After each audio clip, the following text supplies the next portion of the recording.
Attamoltan oduun har'aaf qabnu kunoo kan gidduu kana gara Itoophiyaatti imalan gaanfa Afrikaatiif ergamaa addaa Yuunaayitid Isteetsi Jeffrey Feltman aangawoota Itoophiyaa wajjin wal arganii dubbachuu isaanii ministiriin dhimma alaa Yuunaayitid Isteetsi beeksisee jira. Gabaasaa guutuu Bafaqaaduu Moradaatu dhiyeessa. Yemmuu wal waraansi kaaba Itoophiyaa babal'achaa fi ammaachaa deemaa jiru kanatti gaanfa Afrikaatti jiilli addaa Yuunaayitid Isteetsi Jeffrey Feltman Itoophiyaa deemuudhaan hangafoota mootummaa Itoophiyaa waliin marii taasisaa jiru. Dubbi himaan ministeera dhimma alaa Yuunaayitid Isteetsi Ned Price dhimma kanarratti akka jedhanitti Jeffrey Feltman itti aanaa muummee ministeeraa fi ministeera dhimma alaa Itoophiyaa Dammaqaa Mokonnin, ministeera ittisa biyyaa Dr. Abrahaam Balay akkasumas ministeera maallaqaa Itoophiyaa Ahmad Shidee wajjiniin marii taasisaa jiru. Waa'ee marii taasisamaa jiru kanarratti bal'inaan wanti ibsame jiraachuu baatus akka Ned Price jedhanitti wal waraansi adeemaa jiru akka dhaabbachuu danda'uuf karaa banuudhaaf jedhaniiru. Karaa biraatiin dubbiimtuun waajjira muummee ministeeraa Itoophiyaa Biillenee Siyyum abbaan alangaa mootummaa federaalaa Dr. Gediyoon Ximootiyoos haala yeroo irratti guyyaa har'aa ibsa gaazexeessootaaf kennaniiru. Ibsa karaa maasariitiitiin taasifame kanarratti Jeffrey Feltman muummee ministeeraa Itoophiyaa wajjiniin wal arganii hinaasa'uu jedhamee gaaffii dhiyaatee fi dubbiimtuu Biillenee Siyyum deebii kennaniin amma ammaatti gaaffiin dhiyaatee fi sagantaan qabame akka hin jirre himaniiru. Ibsa gaazexeessootaa fi karaa maasariitiitiin kenname kanarratti mootummaan yoo mariitti deema ta'e marii kana taasisuudhaaf jalqaba maaltu barbaachisaa akka ta'e gaaffii dhiyaateef Dr. Gediyoon Ximootiyoos deebii kennaniiru. At the very least, the TPLF has to withdraw from the Amara and Afar regions where it's brutalizing. Akka Dr. Gediyoon Ximootiyoos jedhanitti marii karaa nagaa jalqabuudhaaf yoo xinnaate adda bilisummaa uummata Tigraay loltoota isaa naannolee Amaaraa fi Affaar keessaa baasuu qaba. Itti aansuudhaanis hokkora yookiin wal waraansa balaaleffachuun barbaachisaadha jedhaniiru Dr. Gediyoon. Mootummaa Yuunaayitid Isteetsi dhiyeenya kana waliigaltee daldalaa qaraxarraa bilisa ta'e isa AGOA jedhamee beekamu haquu ishee beeksistee jirti. Dhimma kanarratti gaaffii gaazexeessota irraa dhiyaateef Dr. Gediyoon Ximootiyoos deebii kennaniin waliigalteen sun haqamuu isaatiin lammiileen Itoophiyaa 200,000 ol ta'an akka miidhaman ibsanii waliigaltee sana bakkatti deebisuudhaaf akka irratti hojjetamaa jiru himaniiru. Yemmuu Jeffrey Feltman Itoophiyaa keessatti marii taasisaa jiran kana ministeerri dhimma alaa Yuunaayitid Isteetsi Antoonii Blinken fuula Tiwiitarii isaanii irratti jimaata har'aa yaada kennaniin yeroo ammaa okkorri Itoophiyaa keessatti deemaa jiru dirqamaan dhaabbachuu qaba. Mariin karaa nagaa atattamaan jalqabamuu qaba. Walirratti dhukaasuun haalduree kamiinuu malee dhaabbachuu qaba yaada jedhu dhiyeessaniiru. Walitti bu'iinsi Tigraay keessaa hammaatee haalli jiru yaaddessaa ta'aa yeroo dhufe kanatti Itoophiyaan raafama rakkoo mirga dhala namaa fi kan gargaarsa dhala namaa keessa jirti jechuun gareen mirga dhala namaaf falmu Amnesty International har'a akeekkachiisee jira. Sadaasa 4 mootummaan Itoophiyaa aangoo yeroo labsii hatattamaa kan baase yoo ta'u kunis mirga dhala namaa kan ugguruu fi walabummaa caasaa seeraa biyyattii irratti sodaa ta'eera jedheera. Kana malees sabaa himaa hawaasaa irratti kanneen maxxanfaman hokkara gosaa kan kakaasuu fi aangoonni mootummaa siviilonni humnooti adda bilisummaa uummata Tigraay fi waraana bilisummaa Oromoo irratti meeshaa waraanaa akka kaasan gaafatuu jedha Amnestiin. Rakkoo gargaarsa dhala namaa hamaa fi rakkoon gama mirga dhala namaa kabachiisuun Tigraay keessatti waggaa har'aa gaggeeffame biyyattii iddoo biraattis babal'atee jira jedha. Haala to'annaan ala ta'aa jiru kana dhaabsisuuf aangawoonni mootummaa tarkaanfii jabaa fudhachuu akka qaban kan hubachiise Amnesty International seerri mirga dhala namaa fi gargaarsa dhala namaa kabajamuusaa mirkaneessuu qabu jedhee jira. Humnootiin adda bilisummaa uummata Tigraay yookaan TPLF gareelee hidhatanii fi mormituu ta'an kan biroo waliin wal ta'uudhaan muummicha ministeeraa Abiy Ahmad irratti qabsaa'uun wal waraansa badii geessise kan waggaa guutettiin jedhan sana booda ce'umsi siyaasaa akka argamuuf waliigalaniiru. Qindeessitoonni akka jedhanitti sirni walii mallatteessuu jimaata har'aa Waashintan keessatti kan gaggeeffamu yoo ta'u waraana bilisummaa Oromoo kan amma TPLF waliin lolaa jiruu fi gareelee mormituu kanneen biroo guutummaa biyyattii keessaa hammataa jedhameera. Qindeessitoonni waan kanaa dhaabbata oduu Associated Pressiif akka ibsanitti adda tokkummaa humnootii federaala Itiyoophiyaa jedhamu kun mootummaa ce'umsaa Itiyoophiyaa keessatti dhaabuuf barbaada. Kanaaf muummichi ministeera Itiyoophiyaa ariitii danda'ameen deemuu qabu jedhu. Walwaraansi baatii Sadaasa bara 2020 kaasee waggaa tokkoof gaggeeffame namoota 1,000 galaafatee jira.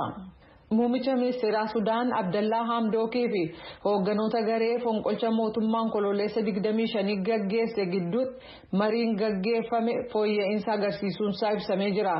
Kunis Yuunaayitid Isteetsiif tokkummaan mootummootaa furmaanni akka argamuuf dhiibbaa taasisaa jiraniin ta'u maddeen Hamdookitti dhiyeenya qaban kamisa kaleessaa beeksisaniiru. Maddi lammataa akka jedhutti immoo Sudaan kaawunsilii biyya gaggeessu kan miseensota haaraa 14 qabu waraanni ijaaruu mala. Kunis mootummaa ce'umsaa hundeessuuf akka ta'utti tarkaanfii duraa ta'a jedhamee jira. Dhiyeenya kana addunyaan dhiibbaa gochaa jirtu dabaluusaaf mallattoon jiru barreessaa dureen tokkummaa mootummootaa Antooniyoo Guterres hoogganaa waraanaa Sudaan Abdul Fattah al-Burhaan waliin kamisa kaleessaa bilbilaan dubbachuu isaanii fi akka isaan ajaja heeraa fi deemsa ce'umsaa iddootti deebisan gaafataniiru. Burhaan kamisa darbe bilbilaan ministeera haajaa alaa Yuunaayitid Isteets Anthony Blinken waliin ka dubbatan yoo ta'u mootummaa hundeessuu fi deemsi jiru akka ariifachuu qabu Burhaan irratti waliigaluu isaanii waajirri isaanii ibsee jira. Ce'umsi deemokiraatawaan akka barbaachisu gamlameen kan irratti waliigalan yoo ta'u ijaarsa mootummaa ce'umsaa hundeessu xumuruu fi mootummaa ijaaruuf deemsi jiru akka ariifachuu qabus waliigalaniiru jedha waajirri Burhaan. Burhaan namoota siyaasaa eega fonqolcha mootummaa as hidhanii jiran battalumatti akka gadhiisan muummicha ministeeraa Hamdookiin waajiratti deebisuu fi bulchiisa siviilotaa Sudaan keessatti deebisanii dhaabuu irrattis mariin akka gaggeeffamu Blinken bilbilaan Burhaanitti himanii jiru. Hiriirri gareewwan mootummaa Itiyoophiyaa lolaa jiran balaaleffatuu fi waraana ittisa biyyaatii fi deeggarsa agarsiisu naannolee Oromiyaa magaalota 19 keessatti taasifameera. Tsahaay Daamxoo namootaan hiriira kana irratti hirmaatan tokko haasofsiisuudhaan gabaasa itti aanu qindeessiteetti. Hiriirri har'a magaalota Oromiyaa hedduu keessatti gaggeeffame yeroo itti waraanni kaaba Itoophiyaa naannoo Affaarii fi naannoo Amaaraa keessatti babal'atee jiruttidha. Kaayyoo hiriira har'aa ilaalchisuudhaan dubbi himaa mootummaa naannoo Oromiyaa obbo Haayiluu Addunyaa haasofsiisneerra.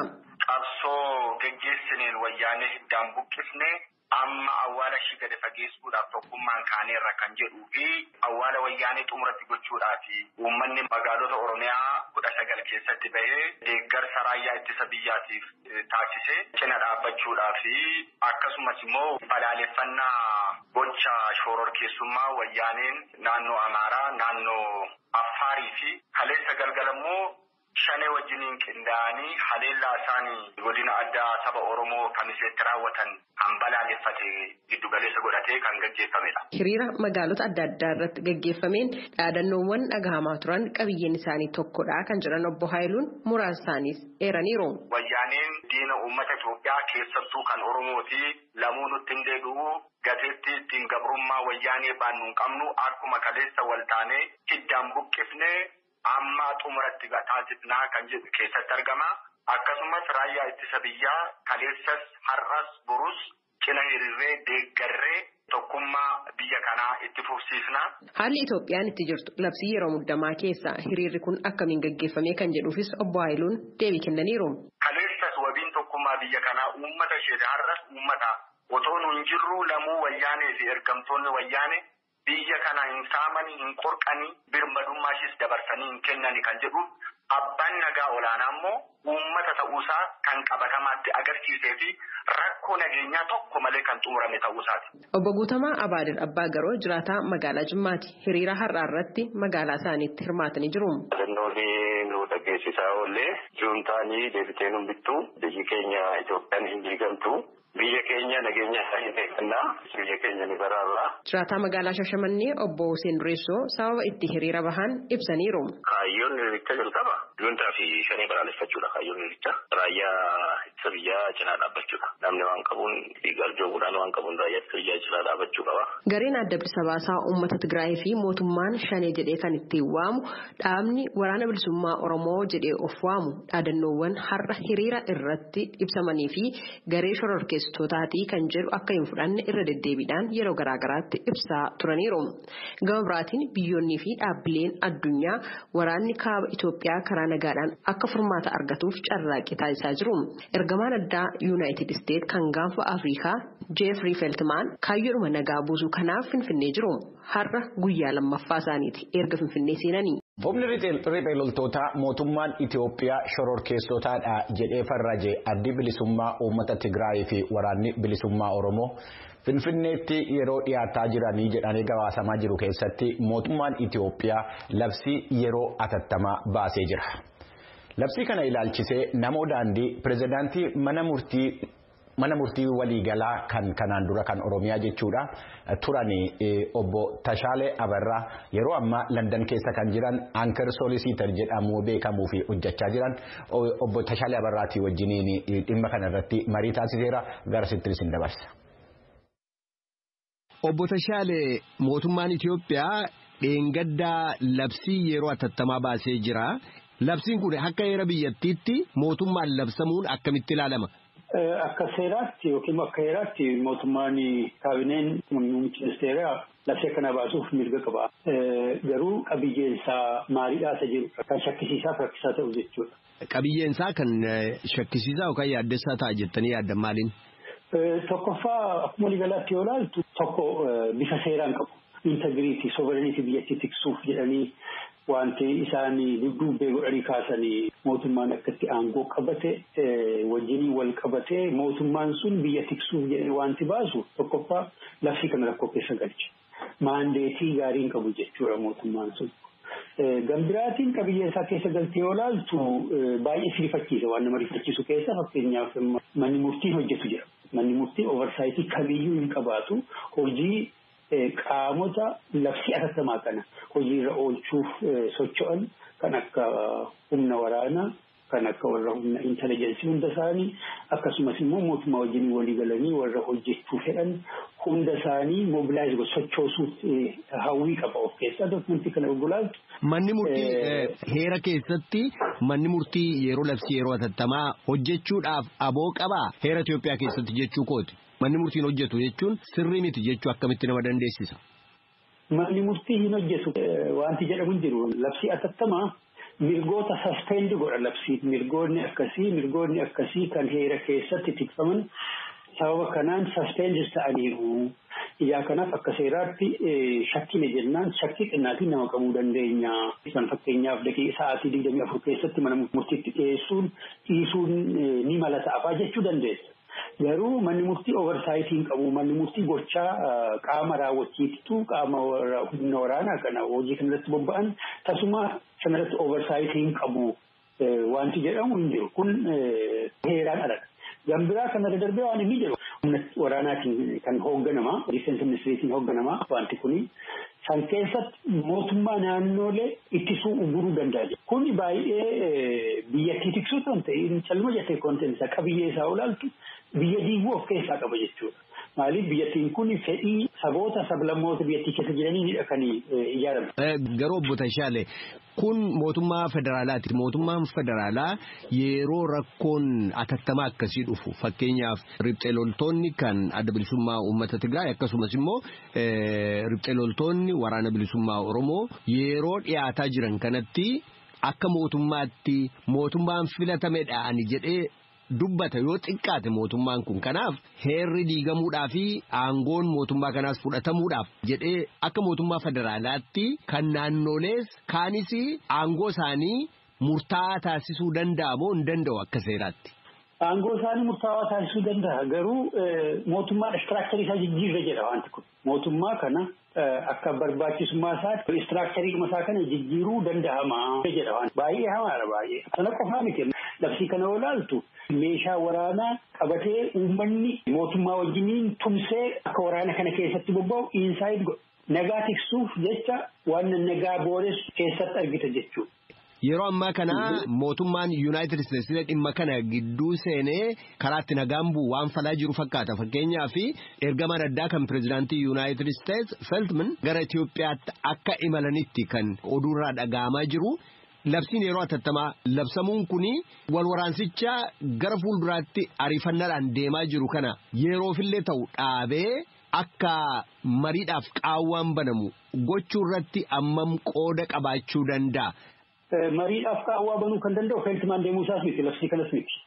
Labsiin kun waa tokkoyyuu jijjiiruu danda'an fakkaatu. Sanarra darbee natti fakkaata warra oppositionii amma dhaabota maqaa isaanii ooftarraas yogguu laallu yogguu dhageenyu waan isaan jedhan sanarra dabarreerraa yaada jedhamu jechaadha kan jiru. Heerri kun osoo jiruutii lolatti seename.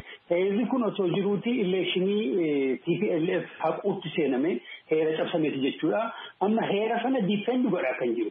Hokkummaa biyyaa tiksaa kan jiru TPLF fakkaata. Maaliif wanti isaan jiran heera kana tiksinaa kan jiru. Mootummaanis heera tiksaan jiraadha kan inni jedhu. Inni gam lamaaniyyuu heera tiksuuf jedhanii dubbatu. Mootummaanis heera tiksuufan isaan irratti tarkaanfii fudhadha jedhee akka shororkeessotaatti ramadee jira. Gam lamaanuu jira jechuu kooti. Kana keessatti garuu labsiin yeroo atattamaa kun labsamuunsaa amma tokko haala ariifannaadhaan gama mootummaanis haa ta'u gama warra mormaniitiin fuuldura deemaa jiru kanaaf yeroo gabaabaaf dhaabee mariif qaawwaa banuu danda'amoo hin danda'u. Ani wanti kun natti fakkaatu karaa kaabaa kun amma Shawaarobitti gad dhufaa jira humni TPLF Oromiyaa keessa kun Shawaa keessa dabalatee bakka adda addaatti abaa'uu mul'achaa jiraachuunsa bakka adda addaa to'achaa jiraachuusaanii BBC'n iyyuu gabaasaa jira.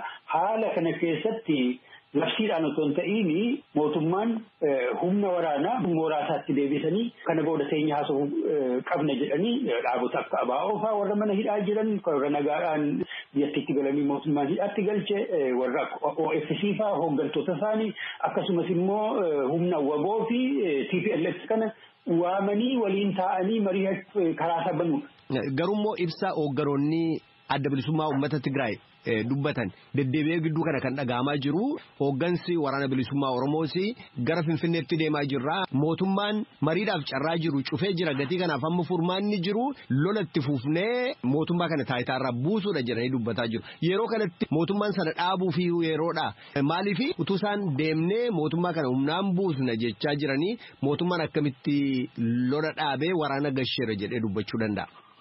Haala biraatiin jiru kana kan godhuufi ogummaa akkasii jetti walitti gaayis Oromiyaa keessaa itti gaafatamtoonni olaas ammaan kana waraana dhaabuu osoo hin ta'in xumuratti gochuudha mootummaa kana mootummaan guutuutti aangoo irraa maqsuudha kan jedhu daddabalanii kaasaniiru kana nan hubadha akkumatti jettu anis dhaggeeffadheera garuu mooraatti waraana deebisuun furmaata guddaa fiduu danda'a. Mootummaan dhaabee fi warri deeman kun gara fuulduraatti deemuun isaanii dhaabatu taanaan akkamitti nagaa buusuu danda'a? Ani akkasitti amanu approachii mootummaatti badaadha fokkataadha malee otoo mootummaan Abiy isuma cinaa kan jiran gadi bahanii warra hidhaa keessa jiran kan akka Daawud fa'aa kan akka Jawaar fa'aa kan akka Baqqalaa Garbaa fa'aa hidhamtoota Koloneel Gammachuu fa'aa warra ABO kana warra OFC kana baasanii good wiilii wayii argisiisanii wanti waraanaa hin dhaabbatu kan jedhu natti mul'atu. Pireezidaantii mana murtii waliigalaa Oromiyaa duraanii fi gorsaa seeraa obbo Tashaalee Abarraa ibsa naa kennitaniif guddaan sin galatoomsadha. Isinillee galatooma jedha kanaan akkasaniif. Adaamaa irraa gosa barnoota elektirikaal and kompiitar injinariingiin digirii jalqabaan eebbifamuu hima. Garuu hanga ammaatti hojii dhabdummaan rakkachaa akka jirus haala kanaan ibsa. Haga ammaatti hojii man barbaadaa jira malee wanta inni hojjedhas hin qabu. Baakaansuma babba'an tokko tokko hordofama. Isa immoo hamma yoonaatti otuma hin milkaa'in jirra jechuudha baay'inaan. Kanaan dura yeroo barachaa turre waan akkasii deebi'ee nan hojjedha jedhee kan hin yaadne hojii qonnaatti gadi deebi'ellee yeroon xiqqoo yaalee innis naa ta'uu didee immoo deebi'ee immoo tarii immoo milkaa'aa laata immoo eessi gara magaalaatti immoo siqee ilaalaa laata yeroon itti yaadee akkas ta'edha jechuudha. Hojii dhabduu biraan yaada ishee sagalee Ameerikaaf kennite Gaaddisee Baayisaa jedhamti. Barnoota teeknikaa fi ogummaa maashiniing jedhamuun bara 2006 akka lakkoofsa Itoophiyaatti eebbifamtee yeroo ammaa kana hojii humnaa hojjechaa akka jirtu himuun bu'aa bayii keessa jirtus akkas jechuun dubbatti. Hojii kan argachuuf illee bu'aa baay'ee dabarsee garuu hanga har'aatti milkaa'uu hin dandeenye hojii maqaan jiraa jettee jiraachaa jira. ammallee.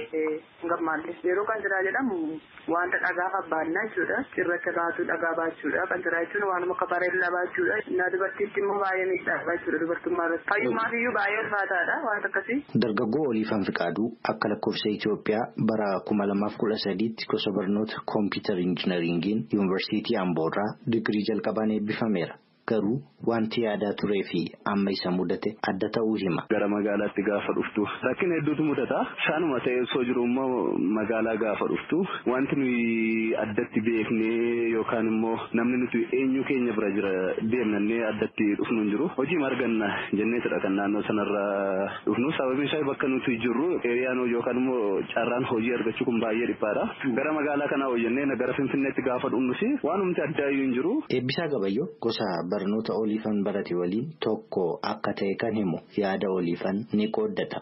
Gaafan yaa'ugaa yeroon eebbifameen achi bahu yeroo bakka giddi keessatti ciffaraa waan baay'ee ture miti yeroo eebbifamusan akkuma bakka achi ba'een torbee lama waan turu natti hin fakkaatu ture. Turtii waggaa kana keessatti yaa'u chaalenjii duraan amma yuunivarsiitii galee waggaa naannoo almost waggaa 6 baranne sababii koronaas jechaadha. Waggaa 6 barannee garuu chaalenjii amman yeroon hojii barbaadu kana argi sana keessatti hin argine. Gaaddisee Baayisaa sababa hojii dhabdummaan yeroo ammaa hojii humnaa hojjechaa kan jirtu. Hojii dhabdummaan addatti shamarran irratti dhiibbaa guddaa qabaachuu himti. Maatii lafa gaadhee jirra. Hojii barbaacha jechuudha. Hojii dhabuun immoo yeroo malee gaarii nama dhaabsisa. Rakkoo keessa nama gashaa waan baay'ee nama dubartoota irratti mudannoo baay'ee jira jechuudha. Shamarri hojii barbaadaa jirtu biraan Taliilee Fiqaaduu bara 2013 akka lakkoofsa Itoophiyaatti Yuunivarsiitii Riifti Vaaliirraa sadarkaa barnoota digirii jalqabaan akka eebbifamte kan himtu yaada gaaddisee akkas jechuun qooddatti. Amma fakkeenyaaf dorgommii sana yeroo galmoofne kaanu jechuudha. Na argadha wanta jedhuufi wanta sitti hundayyuu bakka asitti gochuu qabda. Fakkeenyaaf dubara agataatee jirtutti tarii qormaata kanarratti namoota wajjin wal qunnamuu dandeessaa yookaan abbaa kaampaanii sanaa ta'a yookaan immoo nama qormaatumaas illee namatti dhiyaatu tokko jira yoo ta'e infoormeeshinii jiru na argadha irraati yookaan immoo na gargaaruu danda'a wanta jedhamuu fi waan gaaffii kan si gaafatanii deebii kennuun dirqamasti ta'a. Yeroo kana immoo dhiibbaatti mudachuu danda'a. Dhiibbaa kana immoo namni milkaa'uu kan jedhuu fi keessatti yeroo kuftee argamtoo kan miidhamtee cabdu jira jechuudha. Dargaggoonni kunniinii fi kanneen biroo naannoo Oromiyaa keessatti hojii dhabdummaan rakkachaa jiru. Biiroon carraa hojii uumuu fi ogummaa Oromiyaa maal karoorfatee jira jedhamanii kan gaafataman itti aanaan biirichaa obbo Maatiyus Sabbooqaa yommuu deebisan. Akka biiroo carraa hojii uumuu fi ogummaa Oromiyaatti bara baajataa 2014 kanatti hojii barbaaddota naannoo keenya keessa jiran miliyoona 1.5 ta'aniif carraa hojii uumuudhaaf hidhatanii hojjetaa jirru. Akka naannoo Oromiyaatti dargaggoota miliyoona 1.5 carraa hojii uumuuf biiroon carraa hojii uumuu fi ogummaa Oromiyaa yommuu karoorfatu maalirraa ka'eetii hojii dhabdoota meeqa akka jiran galmeeffateetii gaaffii jedhu kan gaafataman obbo Maatiyus. Karoorri kun karaa lamaatiin karoorsina.